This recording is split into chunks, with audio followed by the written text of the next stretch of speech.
with the daughters of the earth, right? Because there are things that can be performed through sexual acts. Think about it. But Yahuwah knows that. He created it. And that is why we are to have a spouse, right? A husband and wife's greatest weapon not only is their mouth, but it is their marriage bed, right? Because if you know something, I'm gonna just share something with you, just a little bit, just not too much. But this is why we need to be taught the scriptures appropriately and what's really happening for real. Because some people really take, and for those who just come back over here on Facebook, I'm sorry, my phone died. I just plugged it in. So I'm going to share the video from YouTube today in the comment section of today's video so you can pick it back up so you can kind of miss, I think, the 20 minutes that you've missed already. Okay. So a husband and wife, that's why you should not defile your marriage in any kind of way. If you understood what marriage represented and the power you create on a spiritual plane when you become married, those same rituals that Hollywood and the world is trying to mimic with sexual orgies and different things can be accomplished with one man and one woman in the confines of holy matrimony, right? That same power can be wielded by a husband and a wife who understands that when you unite your bodies and you become one, right? You have two bodies pure and holy before the Most Holy, who lives pure and holy lives. A lot of people like to have sex for the orgasm, right? But you don't understand. Listen. Yeah. Oh. Okay. You can procreate with sex and having an orgasm, right? Or with just the man ejaculating. A woman really don't have to have an orgasm, but the man can ejaculate and inject his sperm into the woman, and she will begin to, do her thing with the pregnancy and bring forth another life, right? But sex also is created to procreate and and to actually bring back the divine unity, bringing both worlds together and causing things to happen in the natural. Wait a minute. Hey, baby, go back in there. Both of y'all, listen. Mom, see my pants. Boy, roll them up. They're wet. Roll them up. This act. Oh, guys, look. The act of intercourse is an act that happens physically to bring the unseen into the seen realm. And that's just not children, right? You can have sex to bring in a soul from heaven and manifest them into the earth by your act of sex, but you can also bring into the unseen realm things that will manifest in your life through the act of sex. That's why they have these orgies and these sexual rituals and stuff like that be going on. And a lot of times we're not taught that, especially if you have been indoctrinated in the church. They tell you stay away from all this, but behind the scenes, they're doing all of this. If you're a Christian, the Pope is your pappy. The Pope is your pappy. The Vatican, right? The whole Roman system is set up in the church, and even the Muslim mosque, and all of you are under Roman Catholicism. All y'all Catholics, all y'all is the children of your pappy, the Pope, right? But anyway, even the way that is set up, right? The seminary. Look, guys, if y'all would just open your eyes just a little bit with me here, right?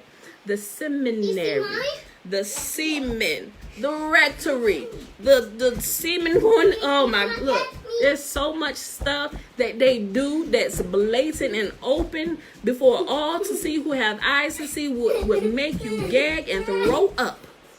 It just don't make no sense, right? Hey, Kathy. Hey, girl. Hey, Shalom. Look, but it's all right there. But they taught, guys, you two, go in the living room. They have taught you not to see what's in front of your eyes. Yet they're constantly taking the innocent, right? They're taking the innocent souls, especially the boys, the young boys, they're taking them, and they have the Catholic priests and those who are in those positions. In these positions, they're using these sexual rituals, the same thing that they were doing from the beginning of the world. To do they've been doing it all throughout the millennia, even now. And when I saw that happening in the church, I'll say, you would never get me to go back into one of those places again. I refuse to, right? Because all that I understand, it literally will have you sick for days, knowing how you were blindly walking in. Praise the Lord. Yes, Jesus. What? You don't realize that they're using all of your human ignorant energy inside of these rituals, the phallus sitting on top of the church. You going into a big penis house, and you going in here ignorant as you want to be, worshiping multiple gods, thinking you worshiping Yahuwah. And say, I do not accept praise like that. Don't worship me like the other nations worship their gods, right? So if we will return to the Torah, to the laws and statutes of Yahuwah, and if we are faithful in it, he will be faithful to us and begin to reveal truth to us about things that are really happening all around us, and we are blind and can't see, right? So going back to the power of a husband and wife, and that's why everything that's constantly being shown in front of us, it keeps us away from Yahuwah, right? We need to just do like a total shutdown of all the world's entertainment and go and only, like, we really need a detox of everything, right? Because everything that we see in social media, they're showing you booties and penises and everything. They pulling in the women just like they pulling in the men, and it's keeping us separated from the true power, right? They have us doing everything on the flip side backwards, and they're taking that power and they're constantly using all that energy that we give to these things, and they keep us asleep, and it keeps us in bondage, right?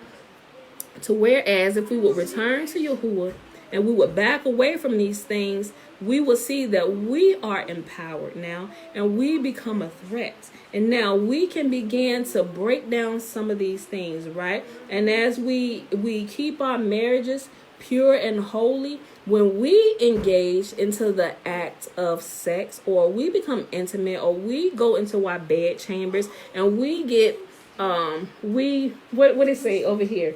It said they were deep in the throat. What is it? Deep in the throes of not passion, but anyway. They were engaged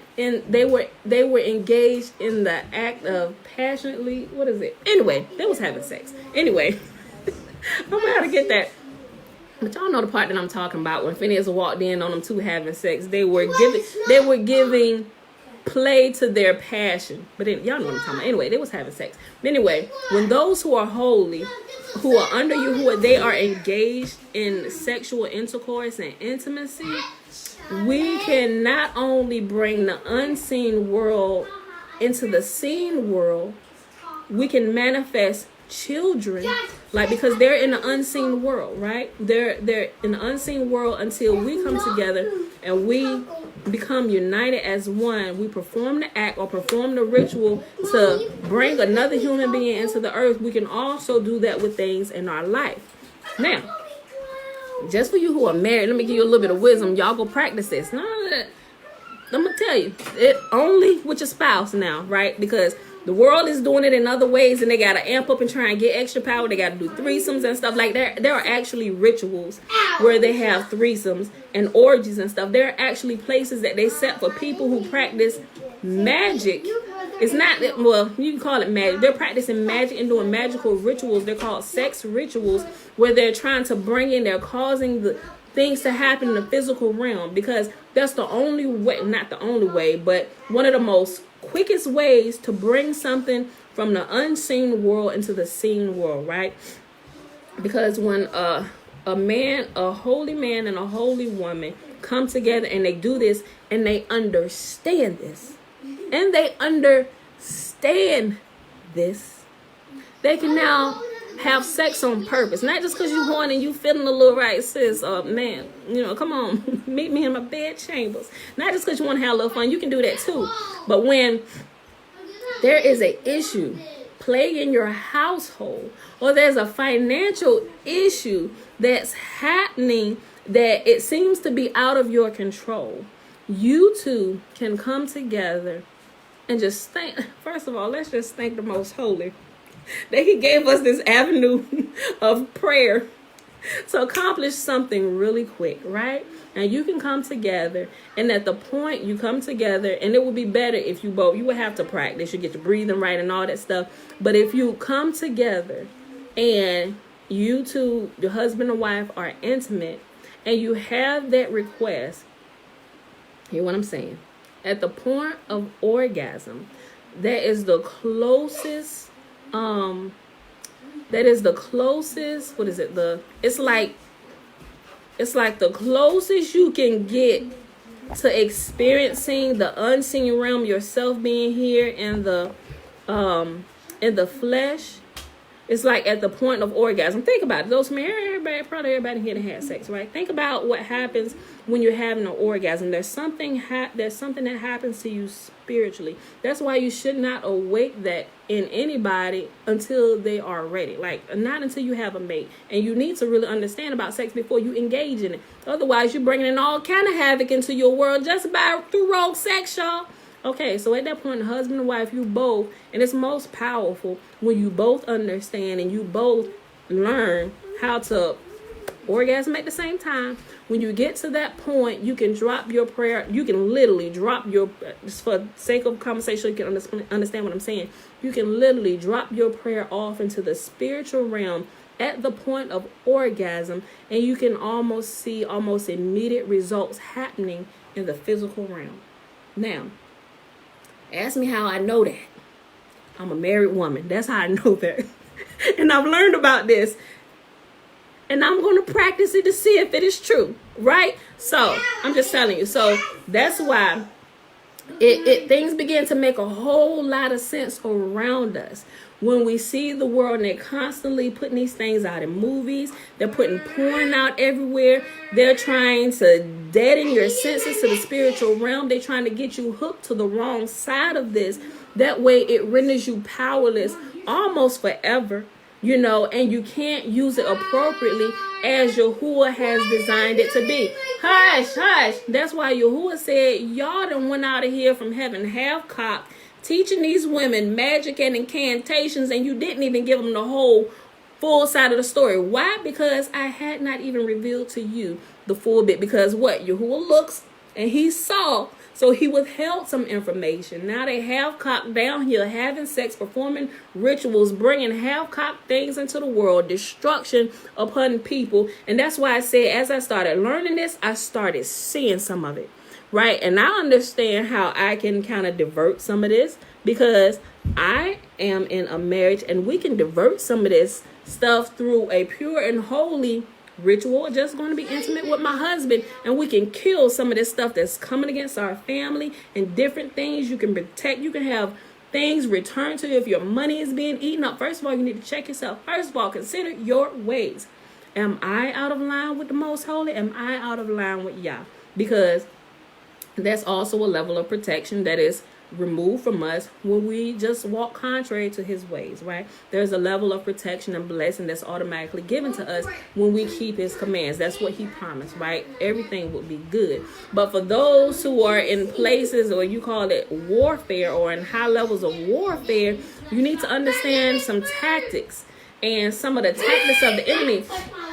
And there are actually couples that chill. There are actually couples that understand and know this, and communities of people that know this, that purposely come together and perform these sexual rituals and things that they know where they can attack the physical world, and they actually create attacks against Yahuwah's people and other people, just people unsuspecting, just because they want your stuff, right? And they empower some of the fallen angels, the spirits that are here roaming the earth that Enoch 15 talks about. They actually employ their help, and they begin creating havoc around your life. right? So that's why I say, like, when y'all ask certain questions, it's like, oh, can I really talk about that for real up here? Because I know a little bit more than quite a few people up here, and I don't want to throw people off. It's like I don't want to choke you out, right? Because if you're a baby and you're in need of milk, I'm not going to give you a piece of meat. Then I'm going to be responsible for harming your life, and that's not what I want to do. So that's why I took a little bit longer just to kind of explain and kind of build up to some of the stuff. Had to give you both sides. So that's just answering just a tiny bit of your question, Aliyah. And like I said, it's so much. It's really so much to that. So it's not like Yahuwah is always really flexing on us, because he's not always flexing on us. He flexes on the other realm too. But just understand how much more powerful it is when we understand what really is the cause of a lot of these things. And then we can stand in our rightful place. And then we can begin to flex with Yah. Who was like, I don't even need to do that. Go ahead, Moses, you got that. I'll do whatever you say, right? It's like Yahuwah releases you, because now you understand, and you won't be rogue out here. You won't be a vagabond out here in these streets using what you know that most people don't, to take advantage of them and to take their stuff. That's what Jannes and Jambres and the prophet Balaam did, right? They didn't do anything good with this knowledge and understanding that they had of spiritual things, right? They said him and Moses could be compared, but Moses did Moses did everything on the holy side. Balaam did everything on the wicked side, right? And some people in other nations, they call Moses the great magician, right? They use that word magic when it's not really magic at all. It's understanding spiritual principles and everything. So a lot of people throw that word magic around, and it's not really magic at all. It's laws being operated on in the spiritual realm, and those of us who are in the flesh can operate on those. Matter of fact, a lot of us do operate on those ignorantly a lot of times, and we get mishappen lives because we don't understand what's going on around us. But for those of us who understand and are learning, we can live on purpose, and we can kind of move some things around on purpose to make our lives better and to help stop some attacks on people that we know and we love, right? And that's how it should be. We should be using those things that we understand that's happening in the unseen realm that Yahuwah has given us authority over, and begin correcting some of these things. We can displace princes and principalities and rulers over nations if we would just line ourselves up with the most holy, y'all. So that, oh my gosh, we are at 2.5 hours, y'all. I'm done for the day. Gotta get out of here. Look, y'all saying a lot of comments. Hold on. Okay, so I think Aliyah, does that say, to kind of answer your question a little bit? Because I could go on and on, No, I don't have a Patreon. Yep, same thing Nimrod did. Yeah. They got the green light, Lisa. We're moving at 200 miles per hour now. You what? We can go? And when Yahuwah gives you the green light where you can go, is because he knows that you're going to be responsible with what you know. But also, look, some of the things that you will have the opportunity to misuse it, right? And that's why it's so, with Moses and his anger, it's really important that we learn how to control ourselves, right? Because you are going to be held at so much of a higher level accountability because of what you know. And if you allow your anger to get the best of you, and you use one of these things out of anger, you is going to be in trouble, right? So it causes you to sit and think. And it's like those of us who have that's a perfect example. Look. It's those of us who have our concealed carry license, right? Those of us who are, whatever, you can open carry in a lot of states, but listen to the principle, right? Open carry is a little bit different because everybody can clearly see that you're wielding a power that they probably don't have on them at that moment, right? But a concealed carrier, your power, your sidearm, your firepower is hid from every other eye, right? So now you find yourself in a situation where you could possibly use your firepower to protect you and your family, right? And by law, you really could get away with it. But what they teach you, if you have a good instructor that is teaching you how to use your firearm and how to conduct yourself when you are a concealed carrier, they would teach you that the best course of action is to not even allow yourself to be put in that situation in the first place where you would have to even resort to using your weapon that is concealed, that you are licensed to carry by your state and possibly multiple states, right? Because now we are required to have foresight, and we're required to look ahead to see impending and danger that could possibly sprout up. And we have the opportunity to choose whether we actually need to stay and engage, or if this whole thing can be averted and people can live another day by us simply removing ourselves from the situation, right? Say you're this is any situation. Say there's a you're walking through a neighborhood or something, and I'm just a quick example. Say you're walking through a neighborhood and you know this neighborhood is known for people messing with people who come through. Hey, where you from? Who daughter you? You know, people, whatever, and they get all up in your face and stuff, and they touch on you, whatever. They may get to fighting you, whatever. Now, you having this knowledge of this particular area, you can choose, oh yeah, ain't nobody gonna make, you can walk through here all Billy Bad butt with your firearm. Now, I'm gonna walk through here and ain't nobody gonna mess with me, because I wish somebody would walk up to me and I got my weapon, I'm concealed carry. I wish they would. It's like you looking for a fight, but you know you're gonna get a fight when you go here. You just want the opportunity to flash your weapon, right? You want to flash your weapon. You don't really want to use it. You want to flash it just to let them know you got the power and they need to back up. That is abuse of power. I don't care how you look at it. But you go looking for a fight, you're going to find a fight, and you're going to find yourself in a situation that you should not have been in the first place. The smart choice would be, although I can walk through there unafraid and I got my sidearm, and if they walk up to me, I have the right and I will be justified in using this, right? I now am held at a higher level of accountability. I know that they're going to walk up on me when I walk through here. So today I'm going to choose to find another route. I'm going to let them keep their life and I'm going to keep mine too, right? That is the better choice. But if there is no other route for you to take and you absolutely must go through here this day, yes, you are prepared to walk through prayerfully. I would say a prayer that, Father, put everybody to sleep today. Let them be on the toilet. Let them have to be at their job or whatever. But let me be unharassed, unbothered this day while I have to walk through here. Because if there was another route, I would take it. But there is no other route, and I must go through here this day, right? That's totally different, right? And in those situations, right, you can bring in the unseen forces to aid you so that you can pass unharassed, right? That makes sense?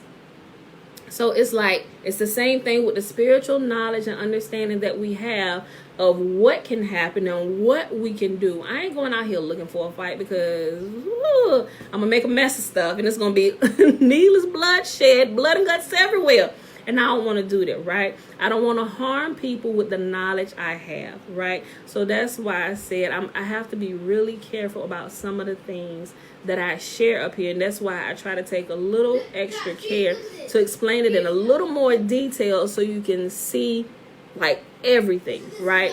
You know, so yeah, so some questions I just will absolutely not answer up here. Some things I can touch on a little bit, but I have to give a longer explanation just to make sure nothing is taken amiss. So I hope that makes sense, Aliyah. Okay, it sure does. Okay. All right, y'all. So with that being said, I really enjoyed this today. I was glad I was able to share some of that today. And for y'all on Facebook that missed like a whole 20 minutes when my phone died, I'm going to just share the whole video from YouTube today. And I share it anyway, but I'll share it in the comment section. But it's always in the description box, so that way you can kind of just like jump right to it. And I think I put in the time. I'm gonna have to look at it and see exactly what time it cut off. And then you could just click on the video and hop right to it. Yeah, we can go for days, but wouldn't feel right for the kids. Yeah, I know, right? So, but yeah, that's it for today, y'all. So, yeah. So know that there is unseen things happening that we can actually control, right? And we're going to get into some of the things of what King Solomon did, actually understanding this and actually using both forces, the angelic and the demonic, what he did, right? Because you see like the Freemasons and stuff like that, they pull this stuff from King Solomon, and that ring that they have modeled after his ring, which I don't think really looks anything like King Solomon's ring, although I haven't seen King Solomon's ring, but I don't think what they have is a good representation of it based on what I understand. But it nevertheless, they use it to symbolize that and King Solomon's power over the angelic forces, good and bad, good angels and the demons, or the fallen angels. He did, and there's a lot of information on that, and they understand that, so that's why they use it. And they also practice some of these rituals under the cover of darkness, and a lot of people are none the wiser. You got people in churches doing these rituals, and people are none the wiser, and I'm like, y'all better catch a freaking clue, right? These people that y'all are trusting, some of them are your pastors, they are undercover, what you want to call it, I don't know, undercover Satan worshipers, or undercover, whatever you want to call them. But they not telling you the whole full truth, and I can see it. I see some of them on YouTube and on TV, and I can see what they're doing. I'm like, oh my gosh, because once you start understanding some of these things, you can see it and you can immediately point it out, right? I'm just like, y'all, okay. That's enough for today. I love y'all, and I'll see y'all bright and early in the morning, because we already did the blessing probably about an hour ago, right? But I just wanted to answer the question. All right. Yes. Amen. Thank you, Aliyah, Mom, Alicia. Okay, y'all. But that's it. I'm out of here for the day. All right. Love y'all. See y'all bright and early in the morning, 7:15 a.m. because it's the weekday, Monday, 7:15 a.m. Eastern Standard Time in the morning. In the mornings during the weekdays, and 7:30 a.m. Eastern Standard Time on Saturdays and Sundays. And remember, if it's a Sabbath day, we ain't here. We resting. All right, y'all. I love y'all. I'm out of here. Peace.